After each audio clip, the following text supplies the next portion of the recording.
Private ఉద్యోగి Surender kidnap వ్యవహారంలో అనుమానితులను పోలీసులు విచారిస్తున్నారు. అలాగే వరుసకు బాధితుడు సురేందర్ చెల్లెలు నిఖితని అదుపులోకి తీసుకుని ఆమె పాత్రపై కూడా ఆరా తీస్తున్నారు. ఇక రాయదుర్గం కిడ్నాప్ కేసులో కొత్త ట్విస్ట్ చోటు చేసుకుంది. కిడ్నాపర్లతో సురేందర్ సోదరి చేతులు కలిపింది. ఆమె సహకారంతోనే సురేందర్ కిడ్నాప్ జరిగినట్లు తెలుస్తుంది. ఇక ప్రైవేట్ ఉద్యోగి సురేందర్ కిడ్నాప్ కేసులో మొత్తం 3 నిందితులు అరెస్టు కాగా మరొకరు పరారయ్యారు. సమస్య పరిష్కారం కొరకు సురేందర్ను నిఖిత రాయదుర్గం పిలిపించి కిడ్నాపర్లకు అప్పగించింది. సురేందర్ను బలవంతంగా కారులో ఎక్కించుకొని కిడ్నాపర్లు నల్లమల వైపు తీసుకెళ్లారు. సురేందర్ను కిడ్నాప్ చేసి పెద్ద మొత్తంలో కిడ్నాపర్లు డబ్బులు డిమాండ్ చేశారు. ఇక ఇంటర్నెట్ ద్వారా సురేందర్ భార్యకు ఫోన్ కాల్ చేసి 50 లక్షల రూపాయలు డిమాండ్ చేశారు. అయితే శనివారం బాధితుడు సురేందర్ను కర్నూలులో పోలీసులు గుర్తించారు.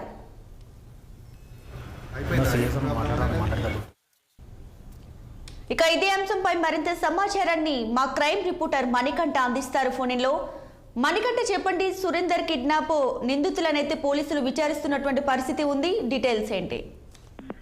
ప్రజెంట్ అయితే సురేందర్ ఏదైతే సురేందర్ అయితే కిడ్నాప్ చేయడం జరిగిందో అక్కడ అత్యంత తొందరగానే పోలీసులు అయితే ఆ కేసుని క్లోజ్ చేయడం జరిగింది.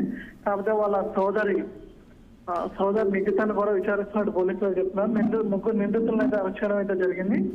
సో ఈరోజు మధ్యాహ్నం 12 గంటలు కూడా డీసీపీ ప్రెస్ మీట్ అయితే పెట్టడం జరుగుతుందని చెప్పి పోలీస్ వర్గాల నుంచి అయితే తెలిసింది. ఎవరైతే నిందితులు ఉన్నారో వాళ్ళని మీడియా ముందు కూడా ఈ రోజు మధ్యాహ్నం 12 గంటలకు అయితే హాజరుపరుస్తారని చెప్పి తెలియజేశారు.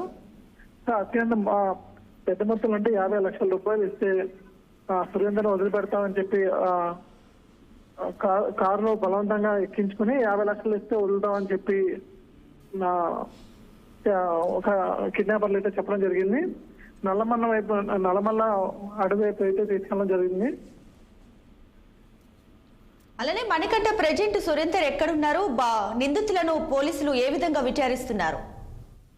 నిందితులు అయితే ఇంకా ఏమన్నా అంటే కక్షపూరితంగా అంటే వాళ్ళు కిడ్నాప్ ఎందుకు అంటే ఏదైనా కక్షలు ఉన్నాయా, లేదంటే ఆర్థిక లావాదేవీలతో ఏమన్నా కక్షలు ఏమైనా ఉన్నాయని చెప్పి ఆ కోణంలో అయితే చర్చిస్తున్నట్టు తెలియజేశారు మనకైతే.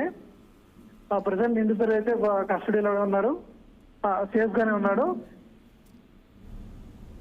Thanks for the updates Manikanta.